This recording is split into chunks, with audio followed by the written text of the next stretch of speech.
ઘણીવાર ઘણાના મુખેથી કહેવાયેલા વચનો એ કેવલ કાન સુધી નથી રહેતા, એ હૃદયની ભૂમિ ઉપર વવાઈ જાય છે. ગુરુ બોલીને વિચારોને વાવે છે. એ તમારા કાનનું રંજન નથી કરતો, એ કેવલ કાનને સુખ મળે એવી વાત નથી કરતો, પરંતુ તમારું હૃદય પરિવર્તન થઈ જાય એવી વાત કરે છે. એટલે જ કે આ કથા સત્સંગ શું છે, એ બીજ વાવા જેવું છે. ખેડૂત જેમ બીજ વેરે, જ્યાં ફળદ્રુપ ભૂમિ હશે ત્યાં વવાઈ જશે, આત્મસાત થઈ જશે અને ત્યાં ફણગાવ ફૂટવા લાગશે.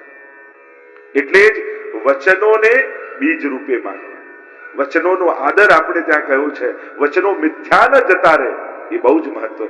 ગુરુના તો હસવામાં પણ ઉપદેશ છે. આપણે તો ગોકુલનાથજીના હાસ્ય વચનામૃત છે.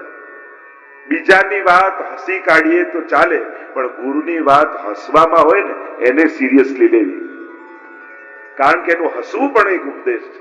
ગુરુ તો પોતે એક સ્વરૂપ છે વચનોનું, આજ્ઞાનું, ચિંતનનું. અને જ્યારે એ કોઈ વાત કહેતો હોય અને એની સલાહ પણ આપણે તો આજ્ઞા માનવી, આમ કરો તો સારું, ત્યારે આજ્ઞા રૂપે જ એને સ્વીકાર. આપણે ત્યાંનો તો એ વિધાન, સેવા કરતે ગુરુ આજ્ઞા. આજ્ઞાનું કેટલું બધું મહાત્મ્ય આપણે ત્યાં કહ્યું છે. દરેક વસ્તુમાં આજ્ઞા, દરેક વસ્તુમાં આજ્ઞા. એ આજ્ઞા બંધન નથી, તમારી સુરક્ષા છે. આપણે એમ માની દરેકમાં પૂછવાનું, દરેકમાં આજ્ઞા લેવાની. આપણને બંધન જેવું લાગે, દરેકમાં આજ્ઞા. આજ્ઞા તમારી સુરક્ષા છે, કારણ તમે ક્યાં સેવા કરો છો, અને તમે સેવા કરો છો તો કેટલી ભૂલો થતી હશે, તો પછી ભૂલોના દોષે આપણને લાગે. આપણે સેવા નથી કરતા, આપણે તો ખાલી ગુરુ આજ્ઞાનું પાલન કરીએ છીએ. અને જ્યારે તમે પાલન કરો છો તો થતા દોષોનો પણ ભાર તમારા માથે નથી આવતો, કારણ કે તમે તો ચીંધેલું કરો છો. મને તો આમણે આપણે કઈક કરતા હોય કઈ ભૂલ નીકળે, આપણે શું કહે, હું તો ઉભો તો મને તો આમણે કહ્યું કે આ કરો. એટલે કોના માથે જાય? જેને કહ્યું હોય એના માથે જાય.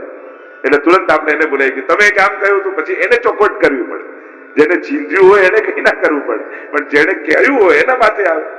એમ જ આપણને તો આજ્ઞાનું પાલન છે. અને આમ ઠાકોરજી પણ કહે તે આવો દોષ કર્યો, મેં તો આજ્ઞાનું પાલન કર્યું છે. અને જયારે આમ કહો છો મને તો આજ્ઞા હતી, ત્યારે છૂટી જાવ છો.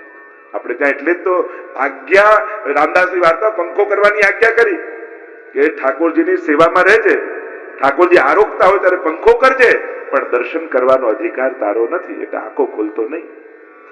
વિચાર કરો, ઠાકોરજી આરોગતા હોય સાક્ષાત અને પંખો કરવાની આપણને સેવા મળે, એવું પોસિબલ છે કે આંખ ના ખુલે? કઈ ને કઈ કેમે કરીને થોડી નાનકડી ઝીણી કરીને જોઈ તો લઈએ, એમ થાય કે શું થઈ રહ્યું. માણસને એમ છે કે જે કઈ થાય મારી જાણકારીમાં હોવું જોઈએ. તો આ તો જાન ઉપર આવી જાય, આ જાણકારી એવું થઈ જાય ઘણી વાર. તો ઠાકોરજી પરીક્ષા કરી કે તું આંખ ખોલ, કહ્યું કે મને મહાપ્રભુજીની આજ્ઞા નથી. આજ્ઞા પર કેવો વિશ્વાસ, અને ઠાકોરજી કેટલા પ્રસન્ન થયા એના પર. એ આજ્ઞા ઉપર જેને ભરોસો છે ને એને ભગવાન બહુ સહેલો થઈ જાય છે, એના પુષ્ટિનો પથ બહુ સરળ થઈ જાય છે. તો જોઈ ગાવે સુજસ યહી જગ મેં સાર કહત વારંવાર. વારંવાર આપણા આચાર્યો આપે અજહુ ચેત હેત એકર ઇનસો હે ભારુ કી ભીર. ભીર આપણે કહ્યું ને, અજહુ ચેત, કહ્યું છું વારંવાર તને ચેતું છું, હજી ચેતી જાય. મન તોસો કીધી કહી સમજાય. સુદાજી પણ કહે છે ને, તને કેટલી વાર સમજાય. બીજા જે કરતા હોય, લોકોને બીજાને પાપ કરતા જોઈ તુરંત પાપ કરવાની ઈચ્છા થાય છે, પણ બીજાને પુણ્ય કરતા જોઈ તુરંત પુણ્ય કરવાની ઈચ્છા નથી થતી. જો પાપ કરતા જોઈને આપણને સાસ આવે, કોઈને તો ખબર પડી આને તો વાંધો આવ્યો નહીં, લોકો સાર બી ઉકાળે, આ તો આટલા ખોટા કામ કરે તોય સુખી છે, અને અમે આમ બોલી તો અમે દુખી. લોકો સાર કે ઉકાળે. ઘણી વાર લોકો તમારા બા તો આટલી સેવા કરતા તોય હોસ્પિટલમાં ગયા, તોય માંદા પડ્યા. માંદા પડવાને ભક્તિ કરવાને મેળ ક્યાં છે? પણ લોકો મેળ કરી દે છે. આમ કરી કરીને આપણી શ્રદ્ધાને ડગાવી દે. તો શું ભગવાનનું નામ નથી લેતા એ માંદા નથી પડતા? એ હોસ્પિટલમાં નથી હોતા? હોય છે. પણ લોકો ભગવત નામને બીમારી સાથે જોડે, દુઃખને ભગવાનની ભક્તિ સાથે જોડે, જ્યાં કોઈ કનેક્શન જ નથી. કોઈ કનેક્શન, દુઃખ અને ભગવાનને શું કનેક્શન? કારણ કે જ્યાં દુઃખનો આત્યંતિક અભાવ છે એનું નામ તો સુખ, એ તો પરમાત્મા છે, એ તો આનંદ છે. એ સંભવ જ નથી. કોઈ સૂરજને એમ કે તું રાતના નીકળીને બતાવ તો માની. સૂરજ કે મારો અભાવ જ રાત છે, ભગવાનનો અભાવ જ દુઃખ છે. આનંદસ્ય હરે લીલા, આનંદ માત્ર કરપાદ મુખોદરાદી, જે સર્વાંગ આનંદમય છે એ તો ઈશ્વર છે. તો આપણા જીવનનો આધાર કોણ? તો કહ્યું એ સંબંધ કે આધાર ઓર ધન, ધન ધનવાન કે ન કહ્યું, ધન નિર્ધનન કે કહ્યું. કે જેની પાસે કાંઈ ન હોય ને એના માટે એક એક પેની પણ બહુ મહત્વની હોય. અને ઠાકોરજી તો નિર્ધનો ન ધન, નિર્ધનના એટલે એના માટે એક એક પ્રભુનું નામ પણ એટલું જ મૂલ્યવાન છે. એટલે કે વલ્લભ નામ અગાધ હે જહાં તહાં તું મત બોલ, જબ હરિજન ગ્રાહક મિલે તા આગે તો તો પરમ ધન છે. એને ક્યાં પ્રગટ કરાય? નિર્ધનોનું ધન છે. જેની પાસે કાંઈ ન હોય એ દરેક વસ્તુની કેવી વેલ્યુ કરે, કેટલી કિંમત કરે દરેક વસ્તુની, એની પાસે નથી. એમ આ નિર્ધનોનું ધન એ યમુનાજીનું નામ છે. લેત શ્રી યમને નામ और देत अभय पददान. યમુનાજી ઠાકોરજી મહાપ્રભુજી સૌથી પહેલા એમનું નામ લેવાથી શું મળશે કે અભયતા. અત્યારે છે ને આપણને કેટલા પ્રકારના ભયો છે. આપણા દુર્ગુણો પણ અજ્ઞાત રહેલા ભયને કારણે પેદા થાય. હું નહીં લઉં તો પેલો લઈ લેશે, હું નહીં બેસું તો પેલો બેસી જશે, હું આમ નહીં કરું તો પેલો કરી લેશે. ઘણીવાર ઇનસિક્યોરિટી પણ પાપમાં તત્પરતા કરાવે કે આપણને નહીં મળે, આપણે રહી જઈએ, પેલો તો કરે પછી આપણે કરવાની શું જરૂર છે? કોઈના ખોટા કાર્યોનું અનુકરણ ન કરે. કોઈ ભલે મંદિરમાં લાઈન તોડીને આગળ જતો રહ્યો ને એને આગળથી દર્શન થઈ ગયા, એનાથી એમ ન માનતા એ આગળ ગયો છે પણ પ્રભુથી તો કેટલો દૂર જતો રહ્યો, એનો તો વિચારે આપણને નથી આવતો. નજીક જવાથી પ્રભુની નિકટ થોડી પહોંચી જવાય છે, ખોટું કરવાથી તો પ્રભુથી દૂર થઈ જવાય છે.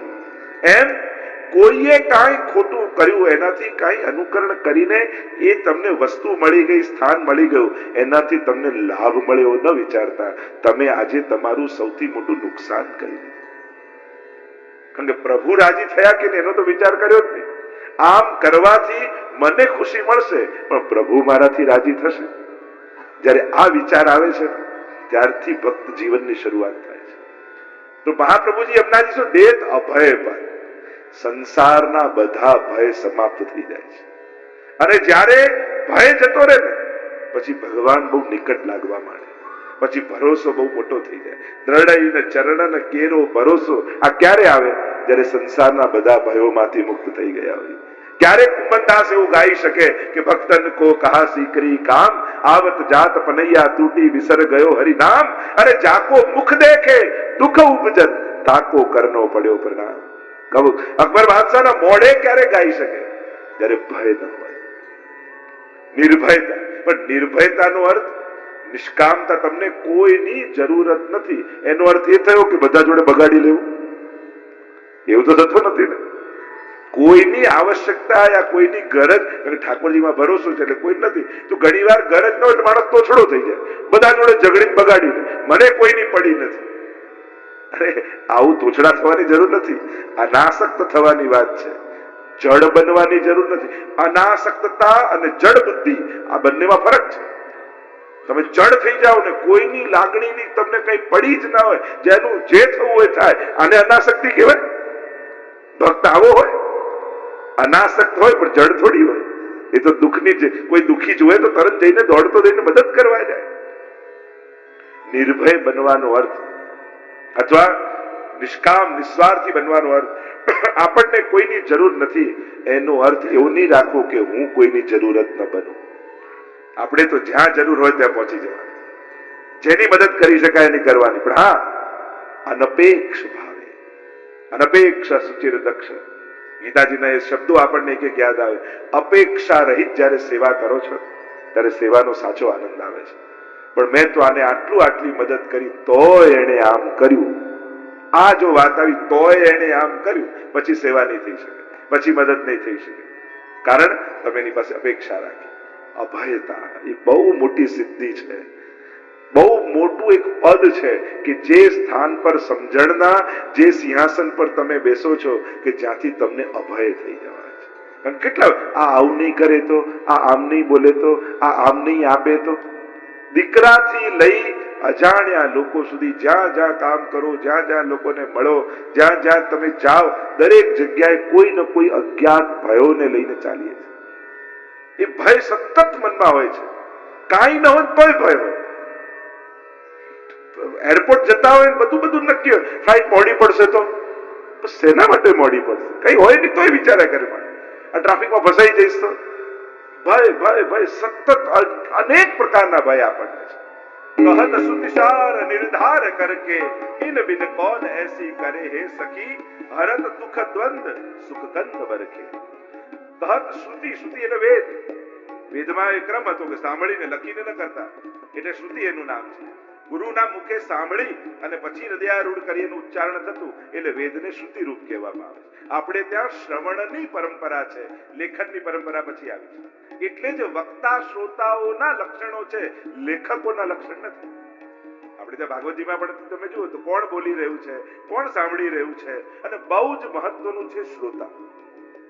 જે રીતે સાંભળશો, એટલે જ કહ્યું ને કે જયારે સ્વાતિ બિંદુનો જયારે પડે બિંદુ નક્ષત્રમાં, સ્વાતિ બિંદુમાં જેના ઉપર પડે એવું થઈ જાય. કેળમાં પડે તો કપૂર થઈ જાય, સર્પમાં પડે તો વિષ બની જાય, અને ચીકમાં પડે તો મોતી બની જાય. એવા જુદા જુદા રૂપ ધારણ કરી લેતું હોય છે.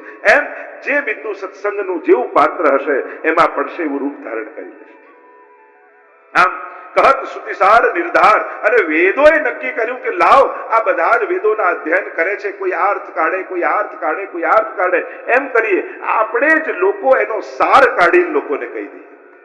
અને કહત શ્રુતિ સાર નિર્ધાર કરકે નક્કી કરીને કહ્યું, ઇન બિના કોણ એસી કરે હે સખી હરત દુઃખ દ્વંદ સુખ કંદ વરખે. યમુનાજી જેવું બીજું કોઈ કૃપાળુ નથી. ઇન બિના કોણ કરે હે સખી, આના વગર બીજું કોણ આવું કરી શકે જે યમુનાજી કૃપા કરીને કરે છે. પ્રભુ કરતા પણ અધિક કૃપા શ્રી યમુનાજી કરનારા છે. ઇન બિના કોણ કરે હે સખી હરત દુઃખ દ્વંદ. સૌથી પહેલા તો જીવોના દુઃખ દ્વંદ્વ હરી. દુઃખ બે પ્રકાર, એમ તો ત્રણ પ્રકારના જીવોને દુઃખ કયા છે, આદિ ભૌતિક, આધ્યાત્મિક અને આદિ દૈવિક.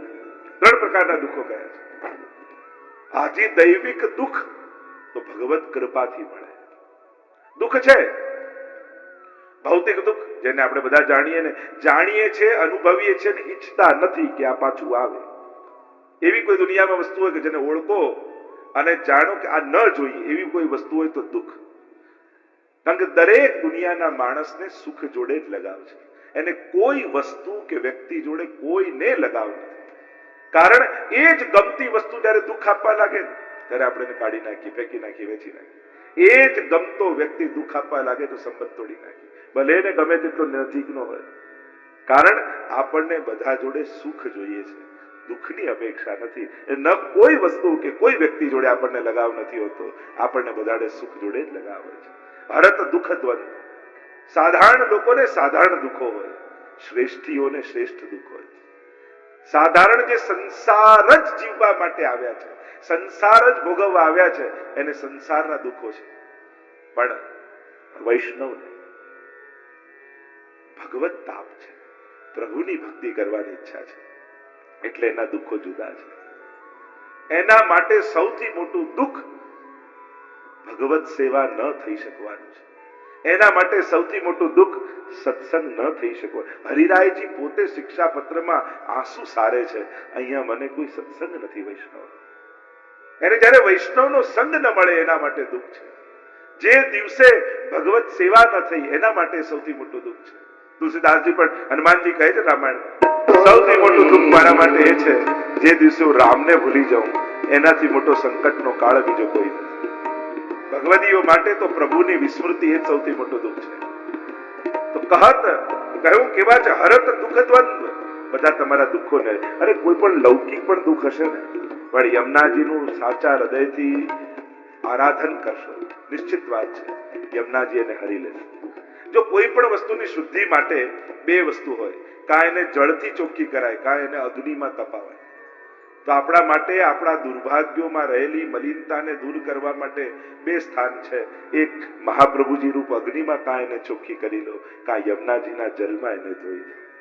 જ્યારે તમે એ નામ લો છો ત્યારે એ નામ નથી લેતા, તમારા ભાગ્યને માંજી રહ્યા છો એ નામથી, અને એ નામથી એ ભાગ્યને ચમકાટ મળે છે. અહીંયા કહ્યું હરત દુઃખ દ્વંદ સુખ કંદ બરકે, અને પરમ સુખની વર્ષા થાય છે. બ્રહ્મ સંબંધ જબ હોત યા જીવ કો તભી ઇનકી ભુજા વામ ફરકે. જ્યારે જીવનું બ્રહ્મ સંબંધ થાય ત્યારે સૌથી વધારે આનંદ કોને થાય છે તો કે યમુનાજી. કારણ કે યમુનાજી ભૂતલ પર આવ્યા છે જ એના માટે ભક્ત કી ચિત્ત કી વૃત્તિ સબ જાન કે તાતે અતિ આતુર જુધાઈ નેહ કારણ શ્રી યમને પ્રથમ આઈ.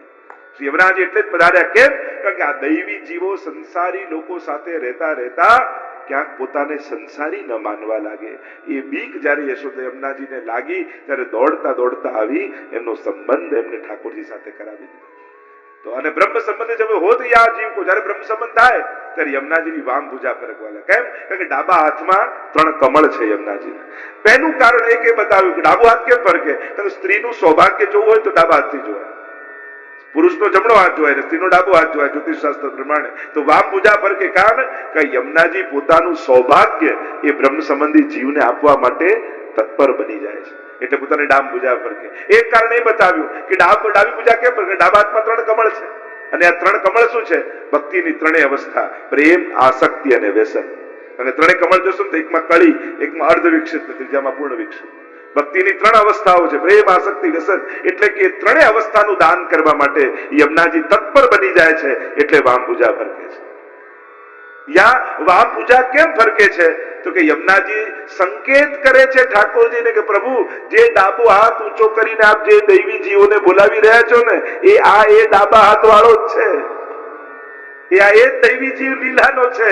એટલે તભી ઇનકી ભુજા વામ ફરકે. પ્રભુ, જેને આપણે ડાબો હાથ ઊંચો કરીને એક તારો હાથ ઊંચો શ્રીનાથ, સૌને બોલાવતો ઊંચો કરી હાથ, અને જે હાથ જોઈને આ જીવ આવ્યો છે એ જ છે. એટલે વામ ભુજા ફરકે. तो ब्रह्म संबंध जब होत या जीव को तब ही इनकी भुजा वाम फरके. અને યમુનાજી શું કરે? દોર કર શોર કર જાય પીસો કહે.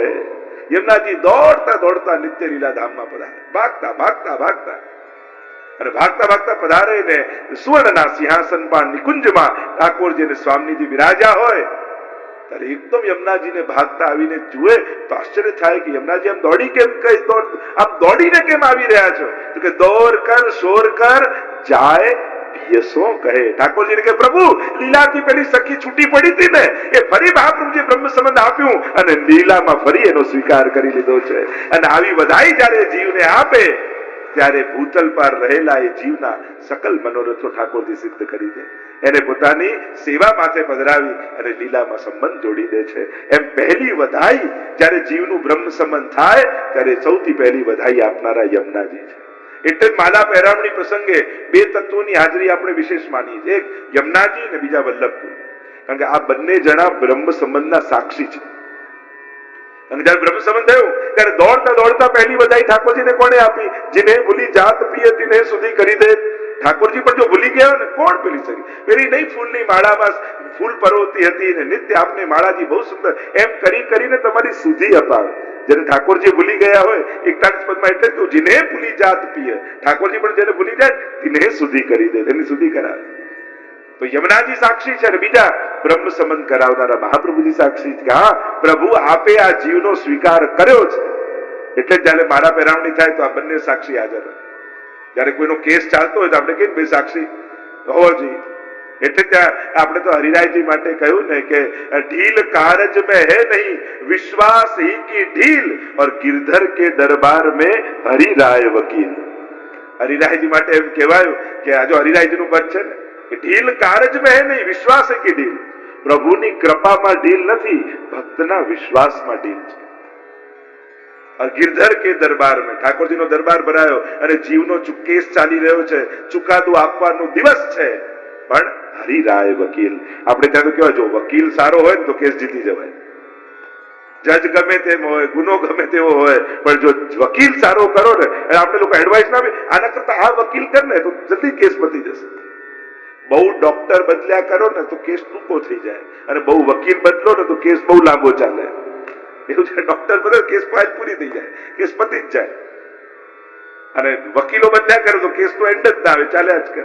તો વકીલ था तो गिरधर के दरबार में हरिराय वकील. હરિરાયજી વકીલ બનીને આપણા બધાનો આ આપણે બધા જે દોષો કરીને જઈશું ને પણ કેસ જીતી જઈશું. ભરોસો કેમ છે? કારણ કે હરિરાયજી આપણા વકીલ બનવાના છે અને ઠાકોરજી આગળ આપણા તરફથી એ દલીલો મૂકવાના છે. એટલા માટે જીતી જઈશું એવો ભરોસો છે. અહીંયા એટલે જ કહ્યું કે દોર કર શોર કર જાય પિયસો કહે और अति आनंद मन में जुहर के. અને હૃદયમાં એવો આનંદ, કારણ કે જીવ જ્યારે પ્રભુની સેવામાં આવે આવે, પ્રભુને શરણાગત આવે, ત્યારે જીવને જેટલો આનંદ થાય એના કરતા અનંત ગણો આનંદ યમુનાજી અને મહાપ્રભુજીને થાય છે.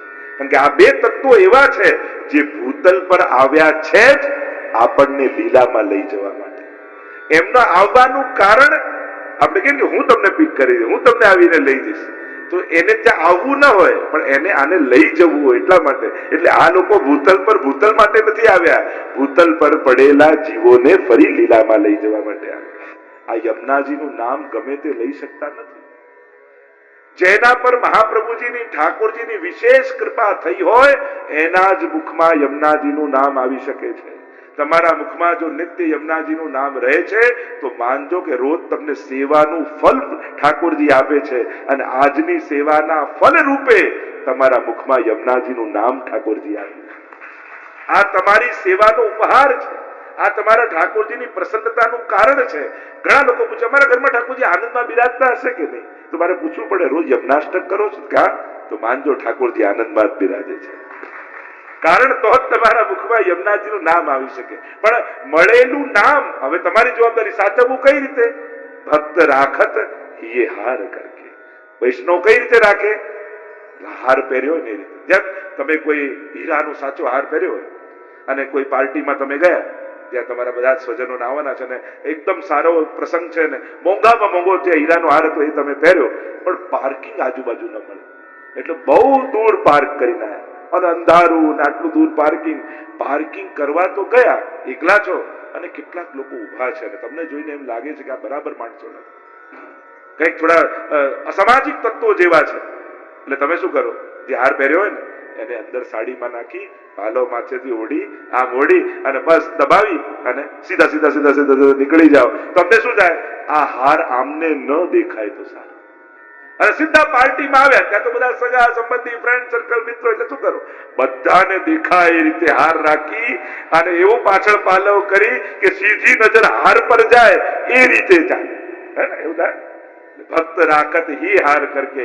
જ્યાં એવા લોકો દેખાય કે જેને ભગવત નામનું મહાત્મ્ય ન હોય, લૌકિકમાં આસક્ત હોય, તમને એમ થાય કે આની જોડે કઈક ચર્ચા થશે ને એમને ખબર પડશે હું યમુનાજીનું નામ ઠાકોર નામ લઉં છું, મારી મજાક કરશે, ઠાકોરજીની હાંસી કરશે, તો એમાં કઈ રીતે રાખો?